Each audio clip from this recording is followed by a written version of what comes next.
Hi, thanks for watching Peter's Seafood Adventures, and today we are making rock lobsters, crayfish, or lobster tails in an air fryer.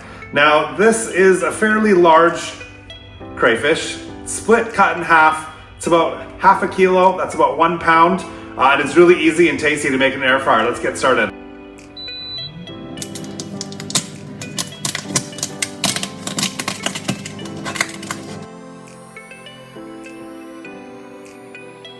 I've softened it. It was a bit too much.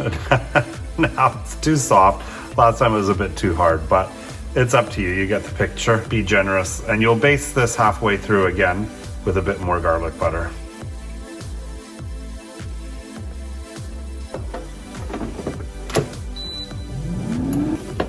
Nice. Now we're gonna do the thermometer. I'll put it in the thickest part. Nope.